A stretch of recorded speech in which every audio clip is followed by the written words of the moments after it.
Good evening. Welcome to the City of Fairfax Regional Library. Tonight we are having our program on the Electoral College. We will discuss what it is, how it works, and if it's relevant today. I'm Susan McLean, and I work at the City of Fairfax Regional Library. Please allow me to introduce you to our program presenter, Joe Urban. Joe is a retired lawyer, an amateur historian who has both a professional and personal interest in the workings of our government.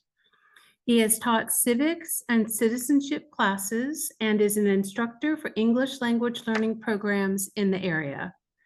We have muted your microphones today and ask that you open the chat window on the bottom of your screen. If you don't know how, just hover your mouse over the bottom of this page and you'll see the chat icon. Click on it and use it for any questions you may have for Joe. We will provide a question and answer period at the end of this presentation. Also, this program is being recorded for possible future viewing. We're in a virtual environment this evening, so let's cross our fingers and hope everything runs smoothly as planned. And now here's Joe. Hi, everybody, and welcome to today's discussion of the Electoral College. The Electoral College exists for one reason. It's a process we use to elect the president and vice president. And as you will see today, it does so in a very unusual way. Today, I'll be covering the highlights of the process, and we'll save the last half of our hour for questions and answers. Today's presentation will be in three parts. First, we will discuss how the Electoral College works. Then we will see what the founders were thinking when they established it. And finally, we'll look at some alternatives. As we do this presentation, you will see that selecting the president is an indirect election process. When we vote in November, we'll be electing our state's electors. Our state's electors will then vote for president. You will also see that the Electoral College operates on a state-by-state basis. We don't have one national presidential election, but 51 separate ones. And finally, you will see why 270 is the magic number and why the candidate who gets that number of electors is the winner.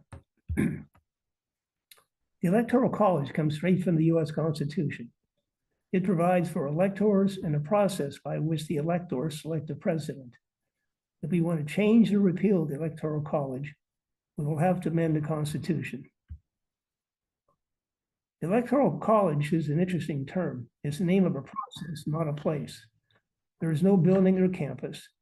The Electoral College consists of 538 electors, which are divided up among the states. Although each state's electors will meet at their state level, the 538 electors don't ever get together as a group. In addition, the Constitution speaks towards electors and not the Electoral College. So why do we say college? Well, many historians think that at the time the Constitution was ratified, people were using the term college to describe a group of people with common interests and duties, the society of colleagues, if you will. It goes back to the Latin root word for college.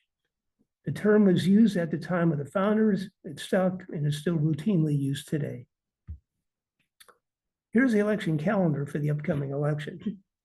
Although we will have early voting, November 5th is this year's official election day. About 6 weeks after that, the Electoral College members will meet in their states to vote. The results go to Congress, where the winner is officially announced on January 6th. The next day, January 20th, is when the president must be sworn in. If any election problems come up along the way, they must be resolved by January 20th. That date is in the Constitution. I mentioned 538 electors. Here's how we get that number. It's the number of members of Congress plus 3 electors for the District of Columbia. There's 435 members in the House, 100 in the Senate, 3 for DC, that equals 538. So how do we divvy them up among the states? Well, the number of electors each state gets is equal to the number of House and Senate members each state has. California, our most populated state, has 52 representatives and 2 senators, so it has 54 electoral votes. Wyoming, which is our least populated state, along with 6 other states in DC, have 3 electors.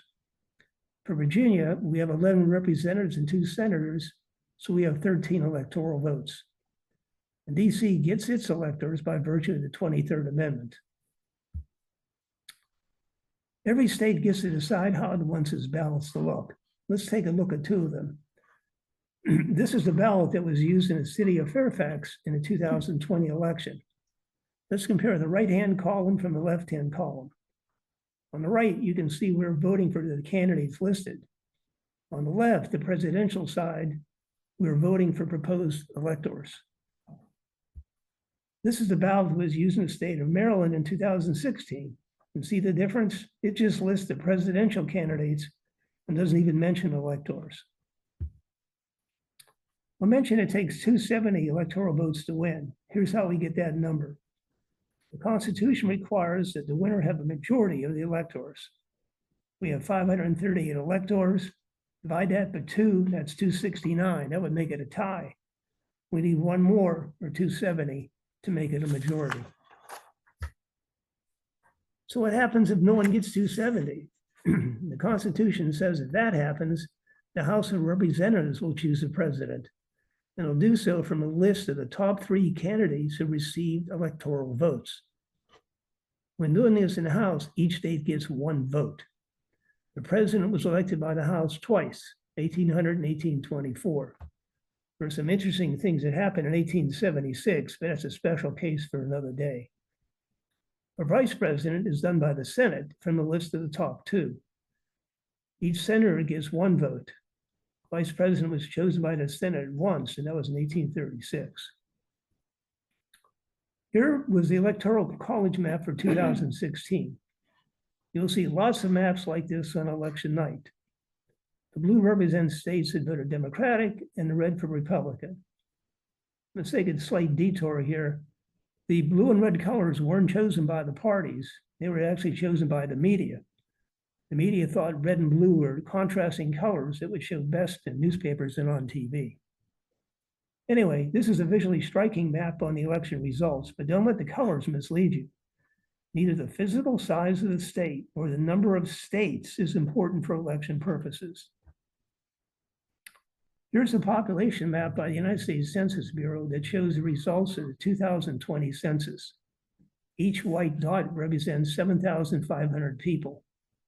As you can see, much of our population is concentrated along the coast, major rivers, and the Great Lakes. We have lots of land for a big part of the country that is relatively few people. So why am I mentioning the census? Well, the Constitution requires that a census be taken every 10 years. The main purpose of the census is to determine the number of members in the House of Representatives that each state will have. If a state's population changes enough, the number of representatives it has will change too.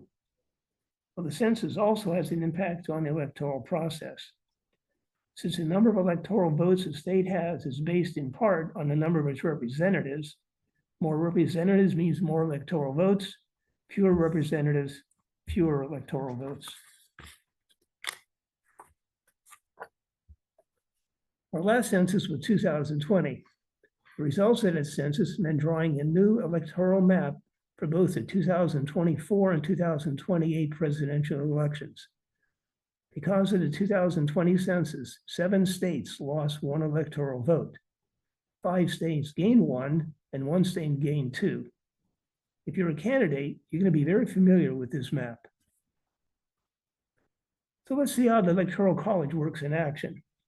Here are 4 states that randomly selected from the 2000 election. As you can see, Wisconsin and Iowa are relatively close races. Gore had slightly more popular votes in both states and won all of the electoral votes in both. In Kansas and Utah, Bush won the popular vote quite handily, and he won all the electoral votes in those states. If we add up the votes for the 4 states, Bush had many more popular votes, but Gore had more electoral votes. I want to use an example to show 2 things. The first is, you must not look at the total number of popular votes cast, but instead look to the votes cast on a state-by-state level. The second thing it shows the effect of winner take all. In 48 states in the District of Columbia, the candidate who gets the most popular votes in the state gets all of that state's electoral votes. It doesn't matter how big or how small the margin of victory. That's why it's called winner take all. But winner take all is not found in the Constitution. It is a custom which is codified by state laws. Let's look at two examples of winner take all in action. Here is a win by a little example. In the 2000 election, it came down to the wire. As things developed, the winner in Florida would win the election. In Florida, almost 6 million people voted. When the counting was determined to be over, Bush had 537 more popular votes in Florida than Gore. 537. Well, that was enough. Bush won all of Florida's 25 electors and becomes president. Here's a win by a lot example. California in 2016. Clinton had 4 million more popular votes than Trump. For one vote, 4 million votes. It doesn't matter by how many. She won all of California's electoral votes either way. Because the Electoral College operates on a state-by-state basis, Clinton could not transfer any unneeded popular votes to another state. As a side note here, some have argued that the winner-take-all, in conjunction with the Electoral College, really favors a two-party system. The last time a third-party candidate got electoral votes was 1968. Before that, 1948.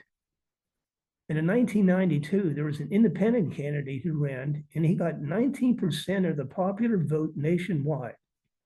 Because of winner-take-all in the states, he received no electoral votes. There's a quick review. It's not any nationwide popular votes a candidate wins. It's not the number of states a candidate wins. It's who gets 270 votes. Okay, now let's turn to the electors. By the way, this is our state capitol building in Richmond, where our Virginia electors will vote on December 17th. Well, how do you become an elector? It's a two-part process. First, the political parties in each state choose slates or lists of potential electors sometime before the general election. The political parties try to pick people loyal to the party. In Virginia, the electors are selected at each state party's conventions. That's step one. The second step happens at the general election. When voters cast their ballots, they are in effect selecting their state's electors. Well, are there any qualifications to become an elector? Well, the Constitution is silent on qualification, only has a limitation.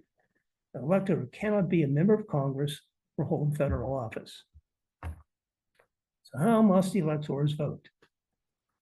Well, there's nothing in the Constitution or in federal law that requires electors to vote for the candidate of their party who won the most popular votes in their state. However, throughout our history, by law and custom, the electors follow the results of the popular vote in their state over 99% of the time. That's not surprising because, as I mentioned earlier, when the political parties pick their slate of electors, they generally pick leaders in their party or people who had years of loyal service to the party.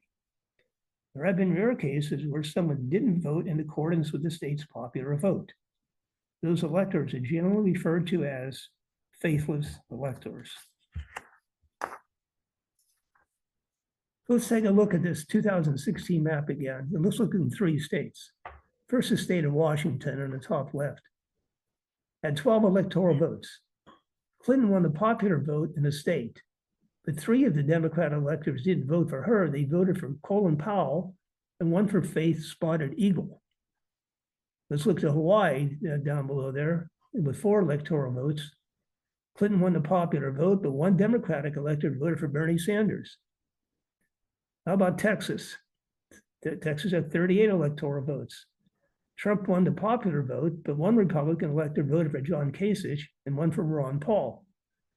So Clinton lost 5 votes and Trump lost 2. As these things turned out, these votes didn't affect the outcome of the election. In fact, throughout our history, faithless electors haven't changed the result of any election. But to deal with the possibility of these faithless electors, a majority of states require electors to vote for the candidate of the party who won the popular vote in their state. A number of the states also have laws to remove or punish any violators. These types of state laws have been upheld by the Supreme Court, which has decided that electors are not completely free to act as they choose, and the states can enact requirements on how electorals vote. I suppose it's possible in future elections that some elector in a state without a state law could try to be faithless, but as a practical matter, the Supreme Court has gone a long way to ending the practice. Now for a little bit of history. You can judge for yourself if the considerations that the founders had are still relevant today. In the 1780s, travel was difficult, and the state had little experience working together. The small population states did not want the states with big populations to dominate, and all the states were worried about other states having too much influence at their expense. In the political arena, national politics was unfamiliar territory. There was no national media, and campaigning by candidates themselves really wasn't done at the time. In fact, it was considered ill-mannered for candidates to openly campaign for themselves. And there were no national political parties. Many of the founders disliked political parties, including George Washington. But many historians believe it was a blind spot for the founders to think you could have a national election without political parties. At the time of the Constitutional Convention, the colonies had a long history of their own elected legislatures, but they really didn't have much experience with their own chief executive. The governors in the colonies were generally appointed by and represented the crown. And it is as a result of their colonial experience, many Americans distrusted the idea of a strong chief executive. The Articles of Confederation, our first post-revolution government, didn't even have a provision for a chief executive. When the founders were setting up a new government in 1787, they weren't sure about the duties of a president or how to select one. They just didn't want a king. Well, the founders considered a number of options for selecting a president and finally settled on an indirect election process. The president would be elected by electors, who would themselves be chosen in a manner determined by each state legislature. The candidate with the most electoral votes, the most qualified, if you will, would be the president. And the one with the second most votes, the second most qualified, I suppose, would be the vice president. The founders also decided the electors should vote for two people for president as long as both candidates were from the same state. The consensus at the time was that the people would choose wise electors. The electors, it was thought, would know more than the average person about people worthy of consideration.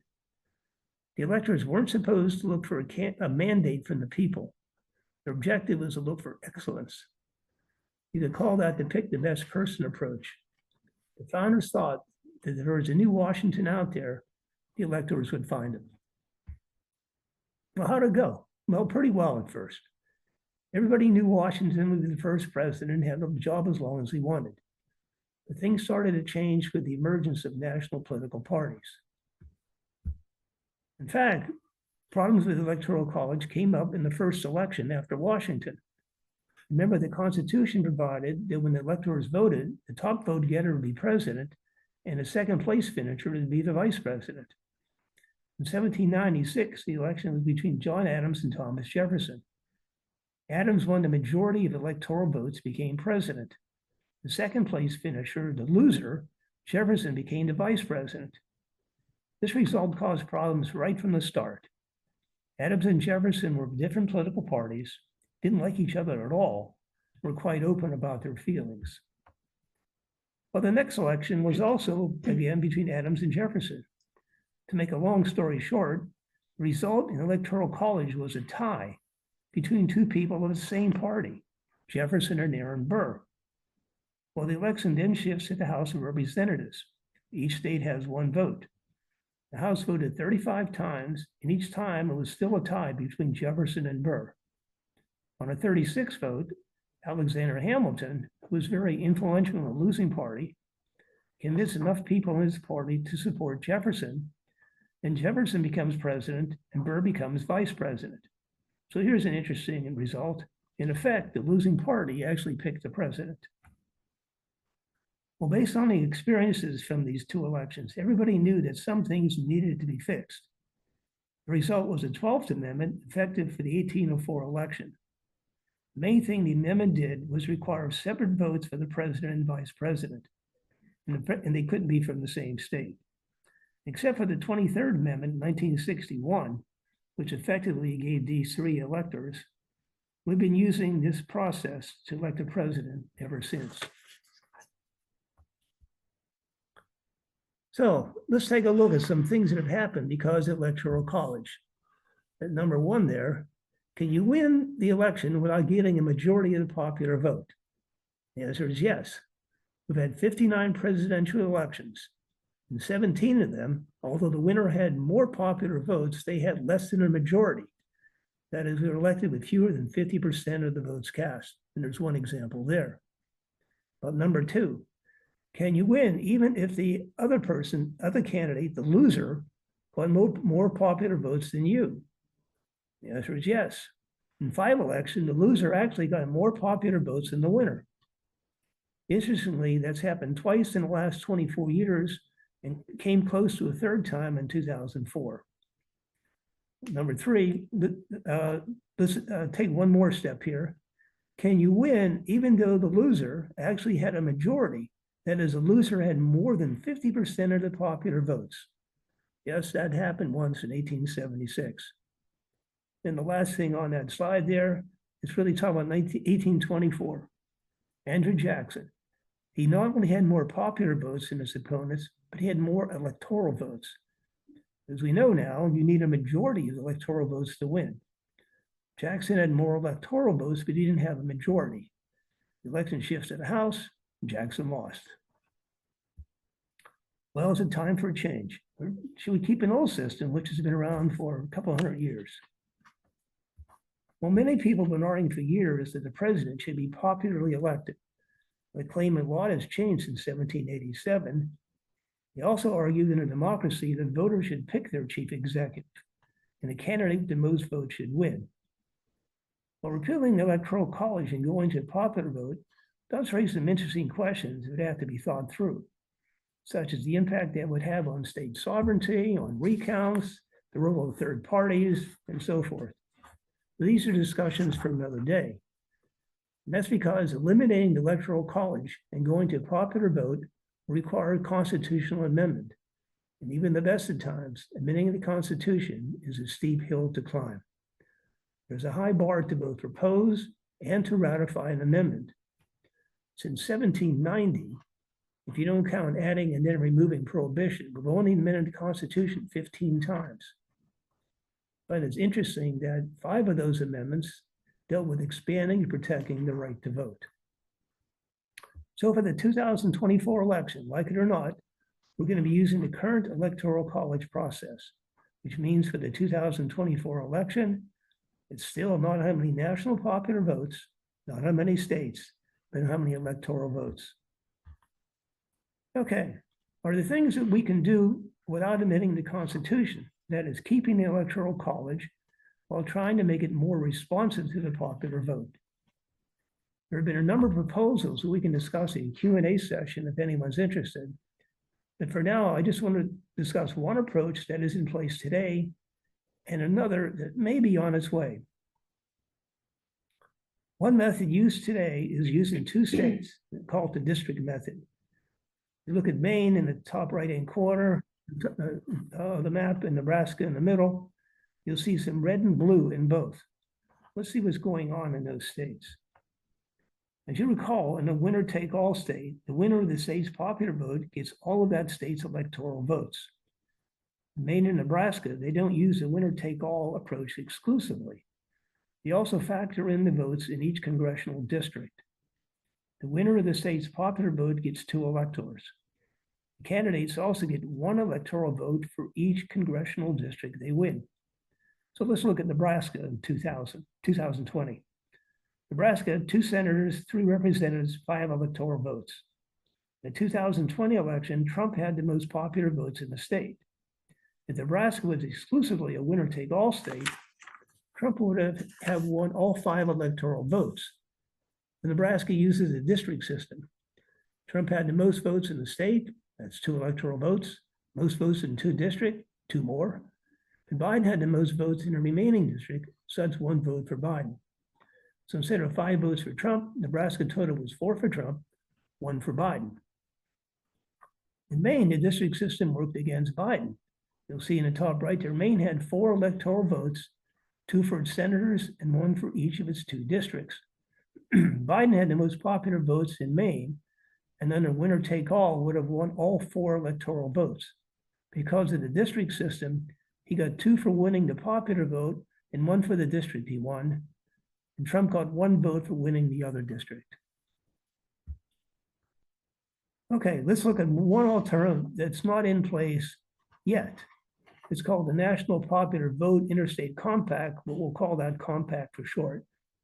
The purpose of the compact is to elect the candidate who won the national popular vote, but without amending the Constitution. So how do they think they can do that? The compact would keep the Electoral College, but add a twist. And here's how it would work. First, states would have the election as they do now. And the state's electors would hold their votes until they found out who won the national popular vote. Then the electors would cast their votes for the national popular vote winner, even if it meant disregarding how people in their state voted. So far, 17 states and DC have enacted the compact, but here's the big caveat. It's not operational because the way the compact works, even if it's enacted by a state, it does not become operational until it is passed by enough states to decide the election. That is passed by states that total at least 270 electoral votes. So far, the states that have enacted the compact represent 209 electoral votes, or 65 short of what's needed. Therefore, the compact won't be in effect in any state for the upcoming election. This is an interesting idea, but I think it's safe to say that even if enough states sign on, we should expect lots of lawsuits challenging the compact. Okay, remember I said we'll be seeing lots of red and blue on election night? Well, some say you combine red and blue, you got purple. Now, regardless of the color, we're talking about now are competitive states, sometimes called battleground states, toss-up states, or swing states. The question candidates regularly ask themselves is, where should I spend time, money, and effort in the campaign? Given the Electoral College and the winner-take-all nature of our elections, candidates aren't generally inclined to spend significant resources in a safe state, that is a non-competitive state. Instead, they're going to focus their attention on competitive states, ones where the outcome is up in the air, and where they think they have a reasonable chance of either winning or losing. There's no official list of competitive states. For 2024 election, U.S. News and World Report thought these would be the competitive states. Well, if you want to know which states the candidates think are competitive, watch where they personally visit and campaign, especially in the 3 weeks or so before November 7th. So let's review. Voters in each state vote for people called electors. The electors vote for the president on a state-by-state basis. Whoever gets 270 electoral votes wins. And remember, it's not how many nationwide popular votes, it's not how many states, it's how many electoral votes. Okay, well, that concludes the presentation, and thanks everybody. With Susan's help, I'll try to answer any questions you may have. And by the way, in Virginia, we're going to be able to vote beginning September 20th, which is Friday next week. All right, bear with me 1 second. I'm going to go to the chat and I'll go ahead, and if you have questions, go ahead and fill out the chat here. Let's see here. 1 second for me.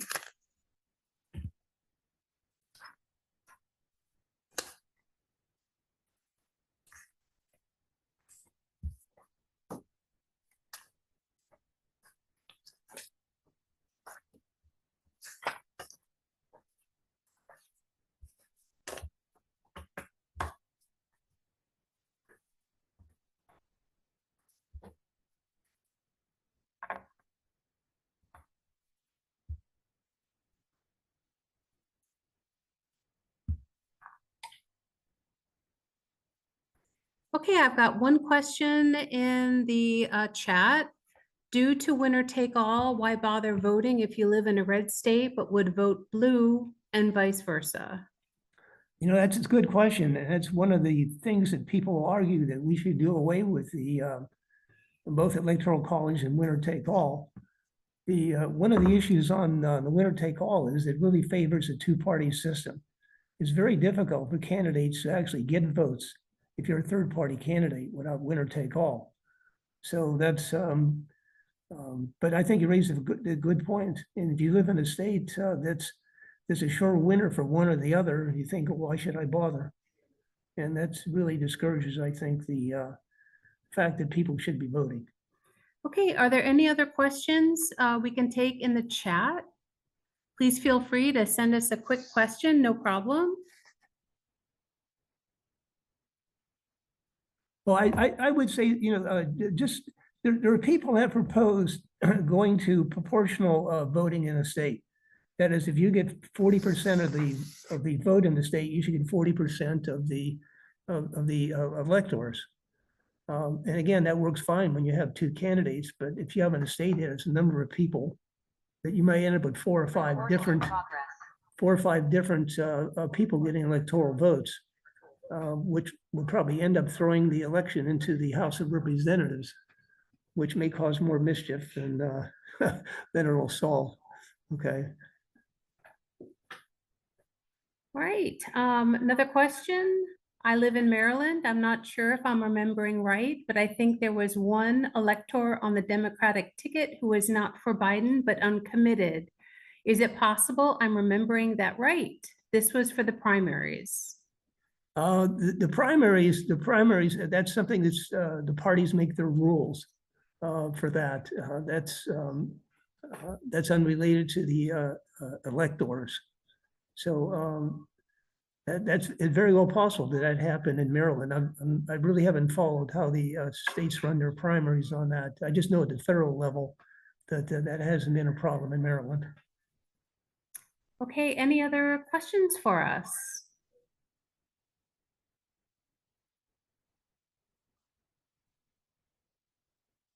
All righty, a couple more minutes. Okay, we have another question. What happens if the president-elect fails to qualify before inauguration?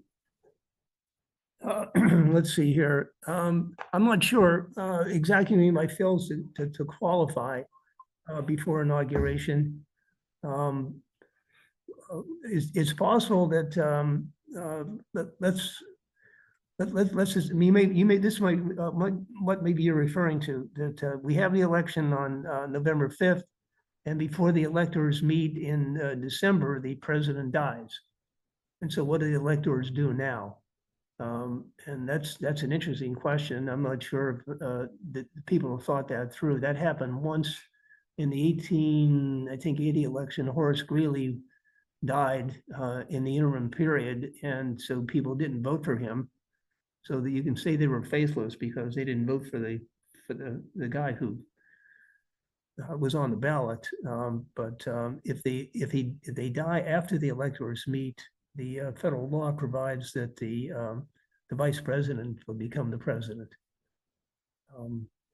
So I'm not sure if that answers your question. Again, I'm not sure what you mean. He fails to qualify before inauguration. Hopefully that's what you're going for. Okay, we still have some time for some more questions.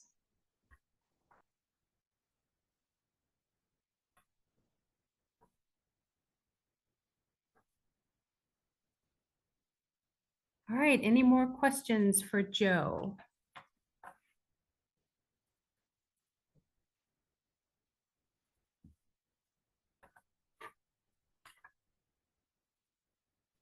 All righty.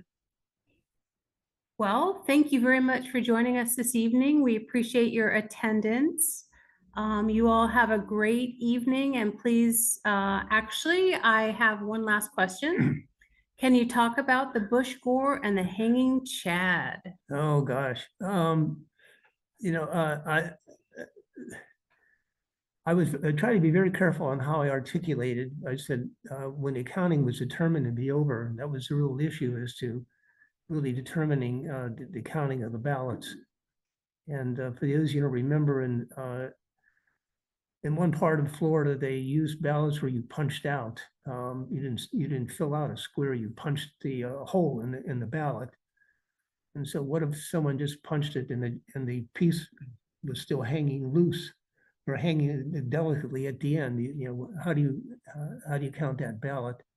But the Supreme Court took its time and finally determined that the count that was made was over and we're going to have any more recounts. And that's where the 537 vote differential came in. I think the Democrats wanted to have recounts in different parts of the state, and the Supreme Court said, no, we're done counting. 5-4 vote. It was very controversial. But as things turn out, I mentioned earlier about the colors. The political parties historically, they weren't territorial about the colors. I mean, America's colors are red, white, and blue. So they were free to take their, for using the colors. And in 1976, NBC was the first to do the election coverage in color. And they used all kinds of colors to do it for who was winning. So when in 2000 came along, from the time of the election until the time the Supreme Court acted, I think it was like 23 or 24 days. And every night on TV, they'd be showing maps. And the networks decided, we need some consistency here, and we need some good colors. And the New York Times wanted to publish maps every day too, the same way. And they just kind of organically decided, well, Republican and red both begin with R, so we'll call the Republicans red, and blue will be the Democrats, because that's a nice contrasting color on colored maps. But that was all a result of the Bush-Gore hanging Chad episode. That's how we ended up with colors for them. But so the whole issue wasn't an electoral college issue in 2000 with Bush-Gore in Florida. The issue there was who actually won the popular vote in the state. And they said the Supreme Court, very contentious case, decided that the counting was over and that Gore lost and Bush won. All right, thank you so much for your questions. Any other questions we can answer?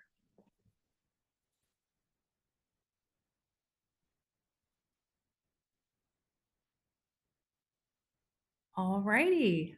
I suppose we will wrap it up here. And did you want to sing? We look forward to seeing you all at the voting booth for this upcoming election. Don't forget to vote. And we appreciate your attendance tonight and have a great evening.